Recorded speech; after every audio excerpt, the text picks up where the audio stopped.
오라는 곳은 어쩌면 그렇게 많은지, 또 봐야 할 프로그램은 얼마나 많은지, 할 일은 어쩌면 그렇게 많은지, 이렇게 분주한 세상을 살아가면서도 진정 내게 필요한 게 뭔지 잘 모르고 살아가요. 기도보다 더 필요한 게 있겠습니까? 찬송하는 일보다 더 시급한 일이 있겠어요? 그렇게 기쁜 찬송을 하는데 세상 근심은 혼자 짊어지고 찬송하고 있는 사람이 있어요. 그럼 미련한 거예요. 찬송의 재미를 모르는 사람은 천국 갈 필요가 없어요. 여러분, 천국 가지 마세요. 찬송의 재미를 아직까지도 모르겠거든. 왜? 그러면 천국이 지겨워서 못 살아요. 천국은 맨날 찬송만 하는데.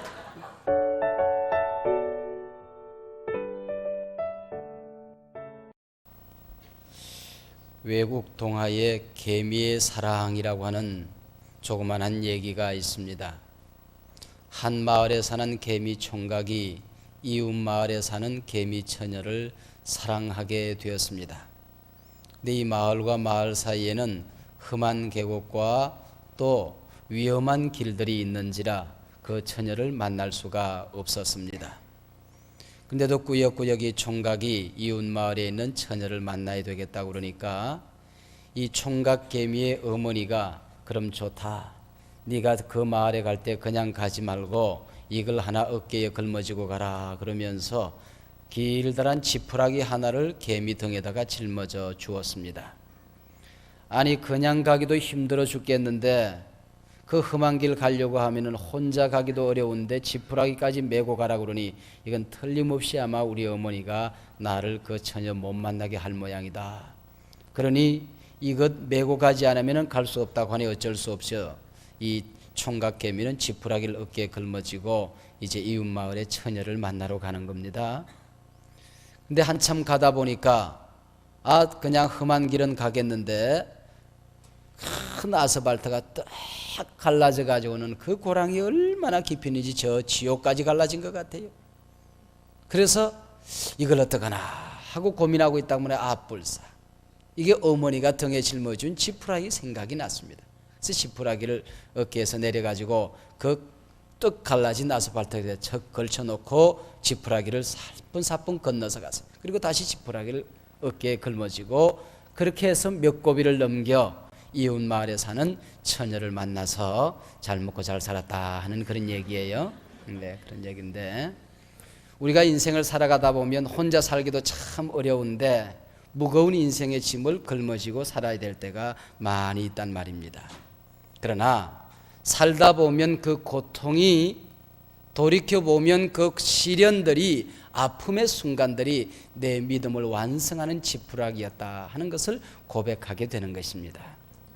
우리가 하나님 사랑하는 그 사랑을 완성하기까지는 때로는 이해가 안 돼요. 때로는 납득이 안 돼요. 때로는 용납이 안 돼요. 그러나 인생의 종착점에 서서 뒤를 돌이켜보면 틀림없이 여러분의 그 고통의 순간들, 시련의 지푸라기들, 환난의 무거운 짐들이 분명한 의미가 있었음을 고백하게 될 줄로 믿습니다.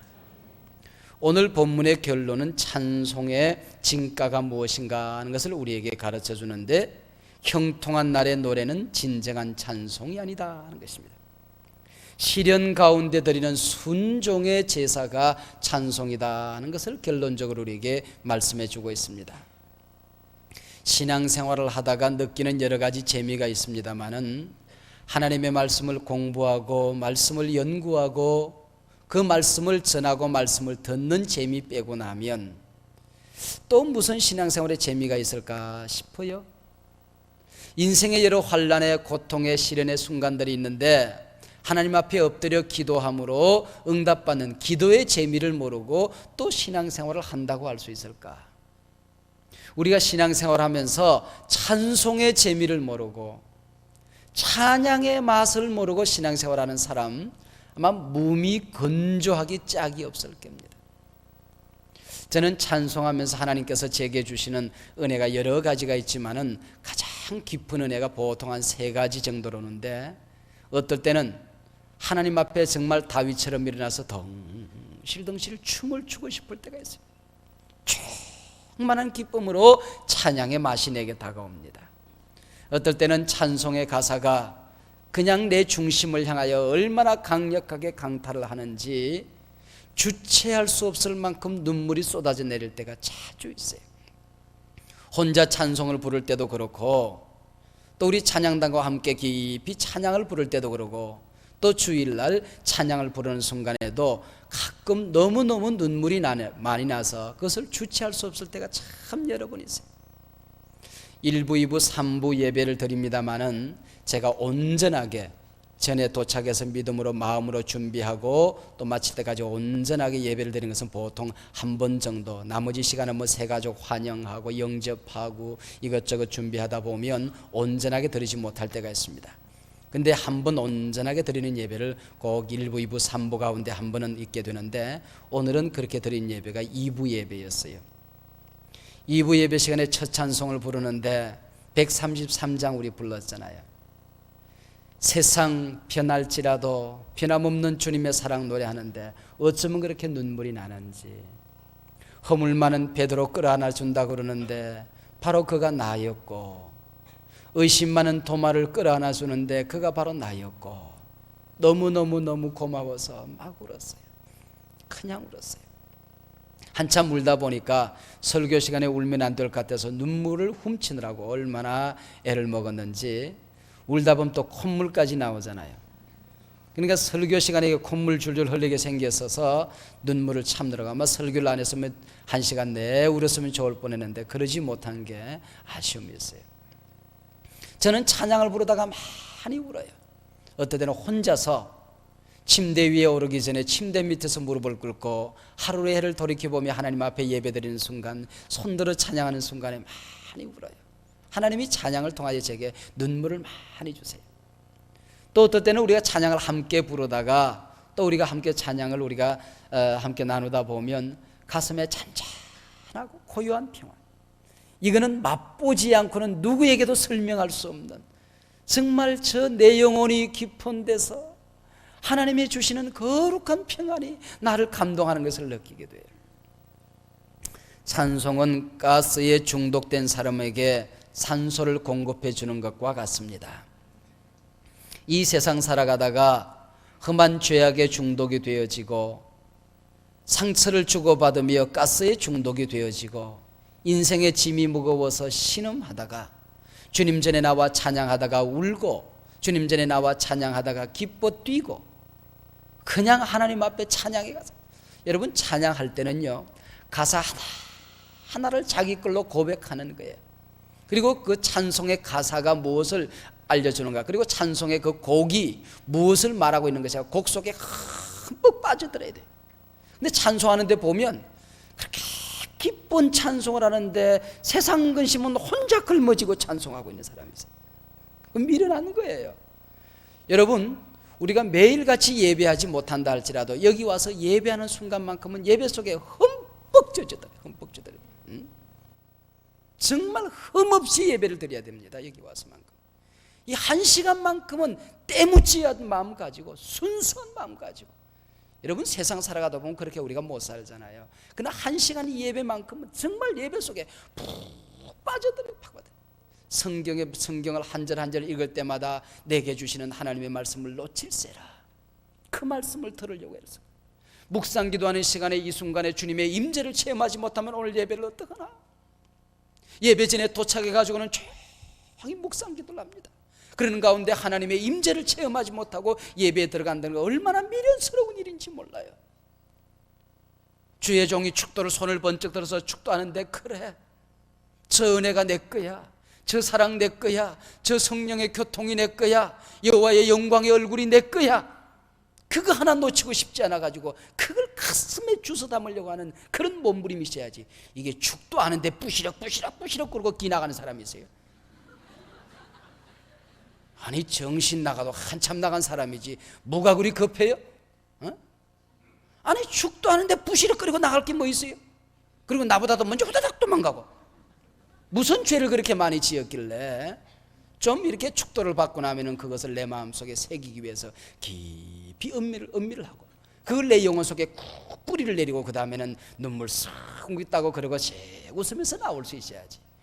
그게 무슨 집에 뭐 고구마 구워놓는 게 그게 타나 물 하나 꿀 발라놓는데 개미가 뜯어먹나? 그 왜 그렇게 예배를 드려요? 여러분, 우리가 묵상기도부터 시작을 해서 마지막 축도하고 마치는 시간, 축도하고 난 다음에도 성가대가 송령을 할 때 그 가사를 들어보세요. 얼마나 기가 막힌지. 지금 어떤 누구는 뭐야 1시간 전에 와가지고 그거 한 곡을 위해서 축을 하고 연습하고 그걸 쫙 여러분들 가는데 뒤에다 대고 그것을 지금 묵상하라고 그 말씀을 지금 등에다 걸머쥐고 지금 마지막 송령을 하는데 뭐가 그리 급해요? 좀 송령을 이렇게 음마하고 계시면 얼마나 좋아요. 그렇게 우리가 분주하게 살아봤어요. 우리 역사를 이해 못하는 바는 아니에요. 동해물과 백두산이 마르고 닳도록 이렇게 찬송 말고 뭐라고 그래? 그 애국가. 극장에 가서 요즘 애국가 하는지 모르지만 애국가, 옛날에는 일어서서 애국가였어요. 그리고 끝까지 다 하고 앉는 사람이 별로 없대. 그냥 중간에 하다가 다 앉아버린다 그래. 우리 그러지 말고 예배 시간만큼은 푹 빠져 예배할 수 있는 여러분들 되시기를 바랍니다. 찬송의 재미를 모르는 사람은 천국 갈 필요가 없어요. 여러분, 천국 가지 마세요. 찬송의 재미를 아직까지도 모르겠거든. 왜? 그러면 천국이 지겨워서 못 살아요. 왜? 천국은 맨날 찬송만 하는데 그 지겨운데 왜 가요? 신앙생활 하다가 찬송의 재미를 모르겠걸랑 천국 갈 생각하지 말고 그냥 여기서 그냥 잘 믿고 복 받고 끝내버려. 천국 가면 맨날 찬송만 하는데 그 지겨운데 왜 가겠어요? 신앙생활 하다가 찬송의 재미를 알아야 돼요. 다니엘서를 우리가 읽어 내려가다 보면 마지막 때가 되면 사람들에게서 빨리 왕래하며 지식이 더하리라 그랬습니다. 아마 그때가 오늘 우리 때가 아닌가 싶은데 지식이 참 정보의 홍수라 그럽니다. 지식이 폭발했다고 그래요. 오라는 것은 어쩌면 그렇게 많은지, 읽을 책은 어쩌면 그렇게 많은지, 뭐 읽고 싶은 책을 읽어도 끝이 없어. 또 봐야 할 프로그램은 얼마나 많은지, 할 일은 어쩌면 그렇게 많은지, 이렇게 분주한 세상을 살아가면서도 진정 내게 필요한 게 뭔지 잘 모르고 살아가요. 진짜 내게 필요한 게 뭘까? 여러분, 기도보다 더 필요한 게 있겠습니까? 찬송하는 일보다 더 시급한 일이 있겠어요? 하나님의 말씀 듣는 것보다 더 다급한 게 있겠냐고요. 너무 분주하게 살다 보니까 진짜 필요한 걸 우리가 모르고 살아간다는 겁니다. 그 가운데 찬송, 오늘 찬송의 진가에 대해서 우리가 오늘 본문을 통하여 은혜를 받고자 하는데요, 기분 좋은 날 흥얼거리는 노래 정도를 찬송이라고 생각하는 사람들이 있습니다. 만사 형통할 때 한 곡 쭉 뽑는 것, 이걸 찬송이라고 생각하는 사람들이 있습니다만은 시편 155편 찬송시 가운데 기분 좋은 날에 너무너무 행복해서 부른 노래는 5-6편에 불과합니다. 적어도 150편 정도는 그런 찬송이 아니에요. 그래서 성경학자들은 150편 정도를 뭐라고 얘기하냐면 탄식시라고 써요. 탄식시라고 명명하고 있습니다. 고난과 슬픔 가운데 부른 노래란 말이에요. 신앙 고백으로 순종의 제사를 드린 거란 말이에요. 시련의 바람이 거셀수록, 환난의 바람이 모질수록 더 진한 찬송의 향기를 더 높였던 것이 시편의 고백들입니다. 그래서 1절에 보면 주님, 내가 너무너무 괴로워요. 주님, 응답해 주시지 않으면 내가 무덤에 내려갈 것 같아요. 무덤에 내려가는 자를 뭐라고 그래요? 무덤에 내려가는 자, 2자로 줄여봐요. 시체. 무덤에 내려가는 자는 시체야. 누가 시체요? 죽은 자를 시체라고 그래. 시체. 주님, 내게 응답해 주시지 않으면 내가 죽을 것 같아요. 그 얘기는 다윗이 무슨 고통 때문에 이렇게 시를 썼는지 모르지만, 얼마나 괴로워서 이렇게 노래했는지 모르지만 성소를 향해서 손을 들고 울부짖고 있습니다. 찬송이라기보다는 절규예요. 그냥 부르짖음이에요. 몸부림이에요. 그렇게 1절부터 5절까지 몸부림에 지금 절규 찬송을 하다가 6절, 7절 이야기 분위기가 반전되어집니다.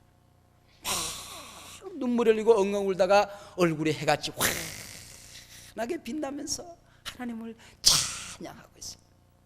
너무나 급격하게 달라지기 때문에 어떤 사람들은 자유주의 신학자들 가운데서는 시편의 몇 편이 너무 급전하기 때문에, 급반전되고 있기 때문에 이것은 한 편의 시가 아니고 두 편의 시를 합쳐놓은 거다, 그렇게 얘기해요.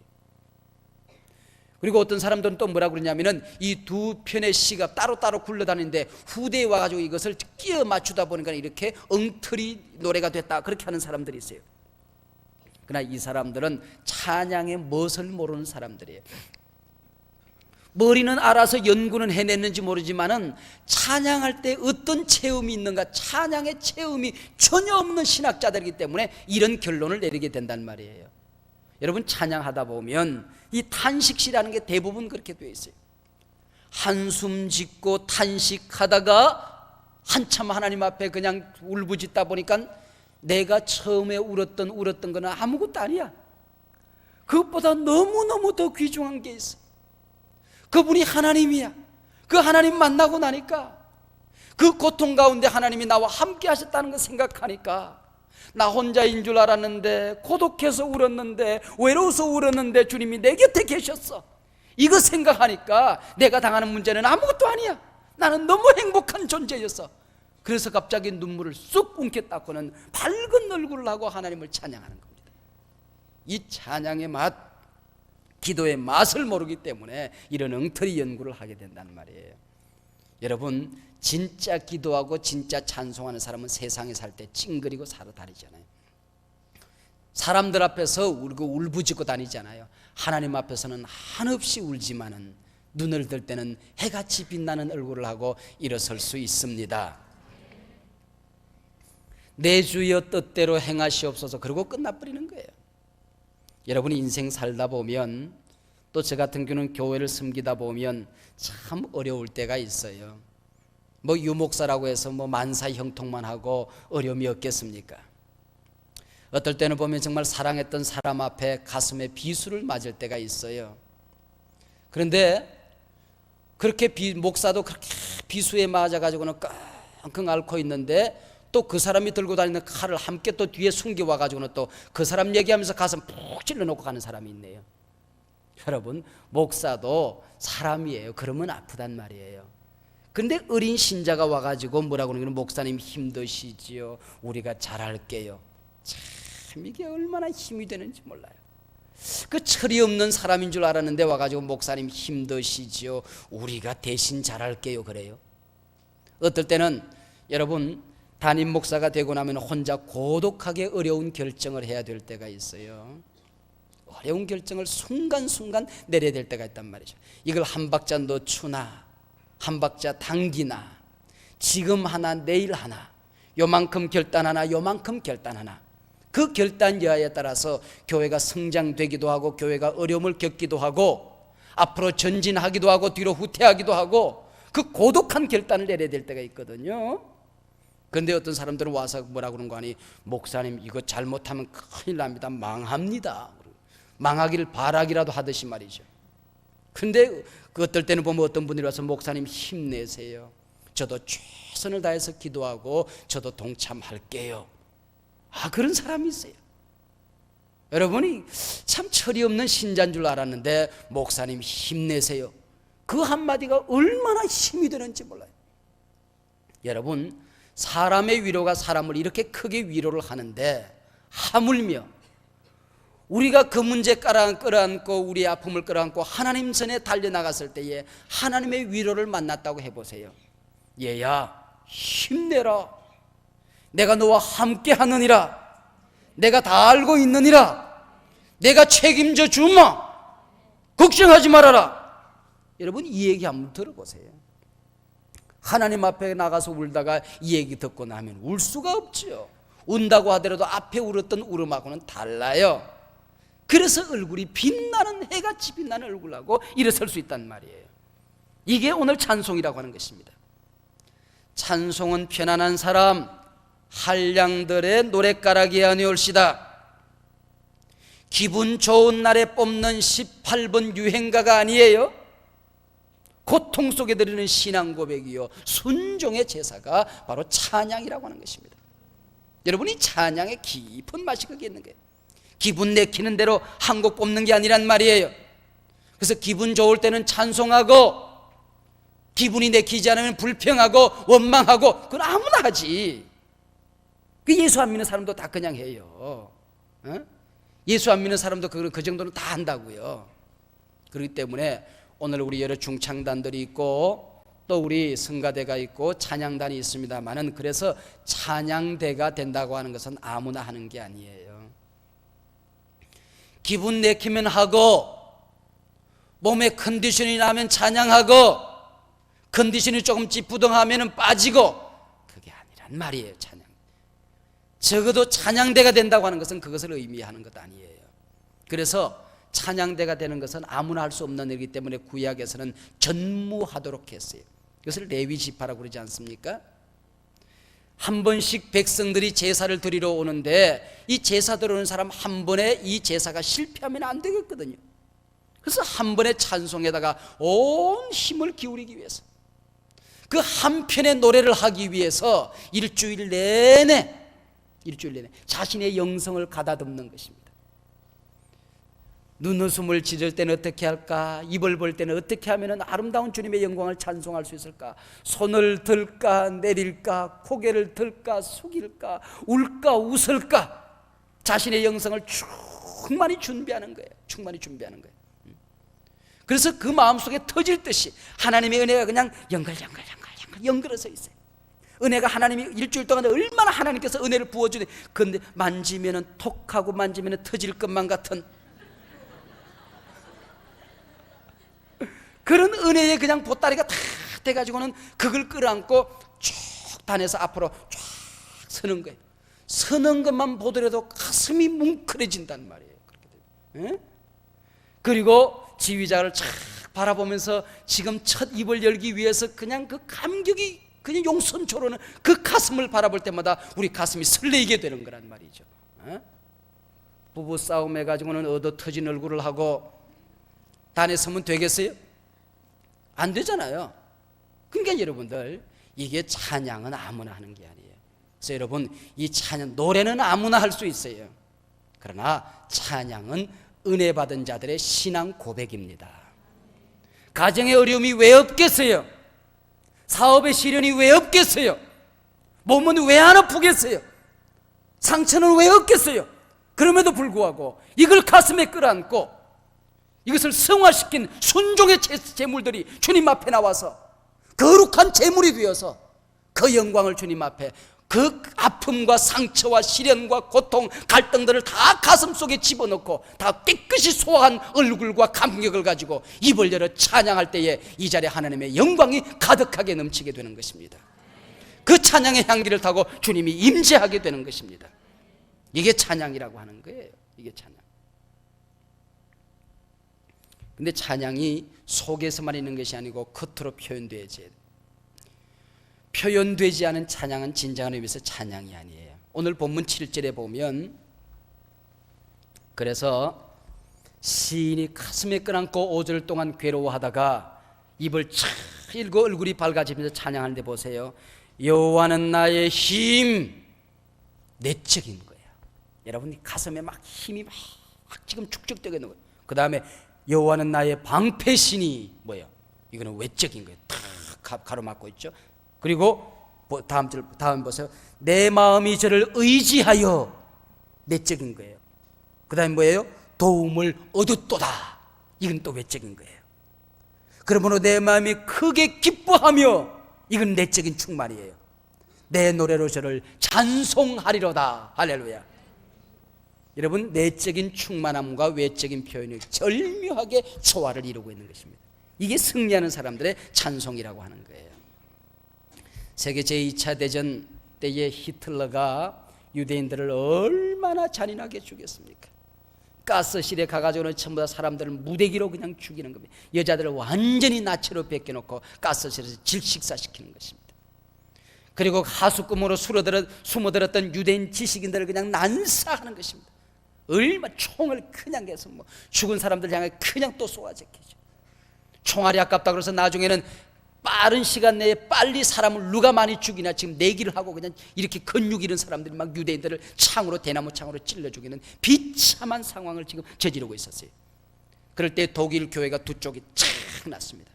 하나는 친위 교회가 돼가지고 이 사람들은 히틀러를 메시아라고. 히틀러! 예배가 전에 다 같이 묵상으로 기도함으로 예배 시작하겠습니다 아니고 히틀러 그러고 예배를 시작했어요. 히틀러를 메시아로 추앙을 했습니다. 친위 교회들 말이죠. 그래서 독일 교회가 주는 공무원처럼 거기서 월급을 받고 목사들이 살아갔어요. 그러나 본회포를 중심으로 한 고백 교회들은 틀렸다. 나인! 하나님의 뜻이 아니다. 그리고 고난받는 자들과 함께 했어요. 유대인들과 함께 죽어가기를 기쁨으로 순교로 여기고 살아갔어요. 여러분, 가스실에서 총살당하여 대나무 꼬챙이에 내 자식이 내 아내가 죽어갈 때에 그래도 찬양하는 사람들이 있었어요. 하늘을 두루마리 삼고 바다를 먹물로 삼아도 내 하나님 은혜를 내가 다 갚을 수 없다. 내 눈에 하나님이 보이지 않아도 하나님 계심을 내가 믿노라. 구름에 태양이 가려 있어도 나는 태양이 살아있음을 아노라. 나는 내 가슴으로 사랑을 느끼지 못할 때에도 하나님은 여전히 나를 사랑하고 계심을 믿노라. 마지막 죽어가면서 입술을 깨물고 피를 흘리며 썼던 사람들의 가스실에 썼던 시 아닙니까? 그런 시를 바라보면서 한 신학자가 충격을 받았어요. 저 힘이 어디서 나왔을까? 저 파워가 어디서 나왔단 말인가? 그래서 베스트만이라고 하는 사람이 시편의 찬양과 탄식이라고 하는 대작을 남기게 되는 것입니다. 거기서 받은 충격을 보니까, 그리고 시편을 연구하고 보니까 저게 오늘 있었던 일이 아니구나. 예전에 수많은 시인들이 저렇게 찬송했구나.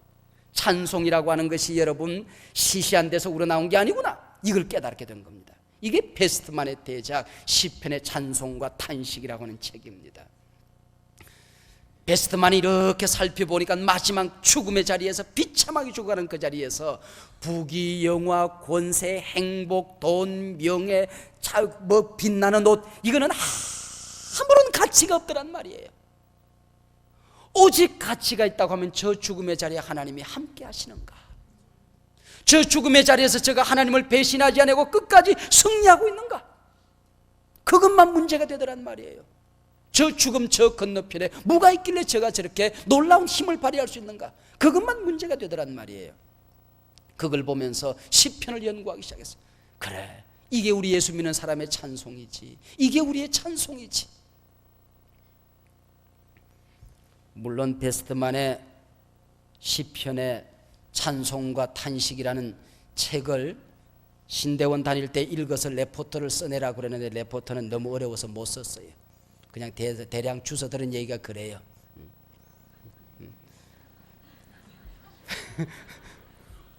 그걸 뭐 독일어로 읽어내라고 하는데 내가 무슨 놈의 생기로 알 수가 없어도 못 읽어봤는데 근데 교수가 그렇게 얘기를 하더라고요. 그래서 내가 은혜를 받았어요. 우리가 찬송을 할 때 그러면 어떻게 해야 되겠어요? 어떻게 해야 되겠어요? 어떻게? 여러분, 기분 좋으면 찬송하고 기분 나쁘면 투덜거리고 다니고 그거 아니라는 말이죠. 찬송이라는 것은 실패의 골짜기에서, 상처가 많은 자리에서, 백합이 상처가 많을수록, 추우면 추울수록 새벽에 그 추운 공기에 찬바람을 타고 진한 향기를 뿜듯이 찬송은 그렇게 하는 거예요. 최용덕이라고 하는 그 작곡가 아시죠? 최용덕이 불렀던 뭐 낮의 내처럼 밤의 달처럼, 그 최용덕 집사의 얘기를 언제 들었는데, 언제서 어디 가가지고는 찬송을 막 인도를 하는데 저 중간에 앉았던 청년 하나가 손뼉을 다는 사람들이 열심히 손뼉을 치는데 이 친구는 자기 뺨을 치더란 거예요. 찬송이 고조되는데 얼마나 철부덕이고 자기 뺨을 치재키는지, 그러면서 눈물을 펑펑 쏟으며 찬송을 하는데 자기 얼굴을 쳐재키는 거예요. 그래서 끝나고 난 다음에 하도 신기해서 갔더니 이 볼이 벌겋게 되는 거예요. 벌겋게 돼서 충혈돼가지고 이렇게 벌겋게 돼요. 온 얼굴이 벌겋게 충혈돼요. 그래서 왜 그렇게 뺨을 치면서 노래를 하시오 그랬더니 손이 없는 거예요. 막 찬양하고 싶은데 손뼉을 칠 수가 없으니까 다른 사람들은 손뼉을 치면서 막 찬송을 하는데 자기는 손뼉을 치면서 찬송하라고 하는데 손이 없으니까 하나님 앞에서 자기 뺨을 치면서 찬송이 고조됩니다. 그 아픈 것은 아무런 상관이 없어. 이빨이 이렇게 부어도 벌겋게 멍이 들어도 자기 뺨을 치면서 찬송하라고, 눈물을 쏟으며 뺨을 치며 찬송하더라는 겁니다. 형제여, 그대는 복받은 형제로다. 주님이 그대를 얼마나 사랑할까? 주님이 그대를 얼마나 귀하게 여길까? 그 형제를 끌어안고 우는 장면이 나와요. 여러분, 우리가 손이 없습니까? 좀 손뼉 하자 그러면 손뼉을 좀 품위 있게 좀 치면 좋을 텐데, 그건 뭐 옛날에 어디서 한가닥 하던 선풍이 안 나오면 쳐들어간다 하던 거 가지고, 그래가지고 그게 손뼉을 치려고 하니 은혜가 돼요. 그게 좀 그런 거죠. 뺨은 못 치더라도 좀 정성스럽게 찬송하고, 입을 열어서 영광스럽게 찬송하고. 여러분, 찬송 시간에요, 찬송을 부르는데, 전쟁은 나에게 속한 것 아니니 손을 들고 주를 찬양. 전쟁은 하나님께 속한 것이니 손을 들고 찬양. 하나님 앞에서 자신의 중심을 내려놓고 가사를 음미하며 부르는데도 눈물이 글썽여지지 않는다. 이거는 기적입니다. 기적 가운데도 큰 기적이에요. 여러분, 찬송을 부르는데도 가슴이 설레이지 않는다. 이거는 큰, 예수 믿고 얻는 큰 기적이에요. 그런 기적도 흔치 않을 거예요. 여러분, 오늘 우리 찬양대가 헌신하는 이 시간을 통하여 찬양대뿐만 아니고 우리 주님 앞에 올 때마다 흠뻑 뻗어 주님을 사랑하고 찬양하도록 결심하십시다. 이 한 해 동안 우리 바이탈리션, 생동감이 넘치는 한 해가 되자고 했는데, 다른 건 못하지만은 찬양하는 시간만큼은 그 얼굴에 생기가 도는 우리 한소망 교회가 되기를 원합니다. 입술에 기쁨이 충만한 한 해가 되기를 원합니다. 가슴이 설레는 한 해가 되기를 원합니다. 가슴의 상처가 치유되어지는 한 해가 되기를 원합니다. 여러분의 문제가 굴러 떨어지는 한 해가 되기를 원합니다. 주님의 영광스러운 찬송을 높이는 한 해가 되기를 원합니다. 여기 하나님의 영광이 진동하는 찬양의 향기가 넘치는 한 해가 되기를 원합니다. 한소망교회에 모였다 그러면 하늘문이 활짝 열려지는 한 해가 되기를 원합니다. 한소망교회 성도들이 예배하는 시간마다 천군 천사들이 기뻐하는 찬양이 한 해 동안 이루어지기를 주님의 이름으로 축복합니다. 이것이 우리에게만 아니고 여러분의 가정에서도, 혼자 있을 때도 여러분 그런 찬송을 하는, 여러분, 우리가 이런 찬송을 하고 살아갈 때에 길을 걸어도 하나님이 나와 함께 하는 거예요. 길을 갈 때도. 제가 차를 타고 운전을 하는데, 찬송을 하는데, 우리 교회의 집사님이 그 CCM 전공자예요. 그래서 그 양반 때문에 내가 거기를 맞춰놓고 가끔 듣는데, 노래가 신나는 젊은이들이 그냥 뚱뚱하면, 그러면서 핸들을 두들겨 제키면서 같이 노래를 모르지만 따라하는 거야. 핸들 두면서 춤을 추면서 그냥 막 자유를 신나게 달려왔어요. 그래가지고 저는 이제 신도시 도착했구나 했더니 옆에서 누가 빵빵 그러면서 깔깔깔깔깔깔 대고 웃어요. 6640 딱 보는 순간 우리 목사님 차고 나고 뒤에 딱 따라 붙은 거야. 따라 붙은데 보니까 이거는 완전히 그냥 미친 사람처럼 밟아 제키더니, 그것도 그냥 모자라가지고 창문을 열어 제키는 춤을 추면서 야단법석하고 가는 거거든. 그래가지고는 일산 신도시가 옆에서 빵빵 그래서 한참 웃었습니다만은, 차를 타고 다니면서 조용히 묵상할 때가 있어요. 아무리 생각하고, 그때는 속도를 굉장히 늦춥니다. 아주 완전히 늦추면서 조용히 묵상해요. 하나님을 묵상합니다. 그리고 혼자 차 안에서 드리는 예배가 얼마나 감격스러운지 몰라요. 이 차 안에 나 혼자 있지만은 옆자리에도 주님이 계시고, 내 등 뒤에도 예수님이 계시고, 내 앞에도 하나님이 앞장서 인도하는 모습을 바라보면서 내 인생에 한 번도 떠난 적 없으시는 그 주님과 동행하는 기쁨이 얼마나 크고 놀라운지. 그러나 그 순간만 있는 것이 아니에요. 어떨 때는 그냥 우리 예담 창단에 찬양 테이블 걸어놓고 춤을 추면서 하나님 앞에 혼자 춤을 추며 달려오는 거예요. 여러분, 우리가 신앙생활을 하면서 이 찬양의 맛을 알아야 돼요. 찬양의 재미를 알아야 돼요. 여러분, 찬양의 능력이 한 해 동안 여러분 가정에 넘치기를 축복합니다.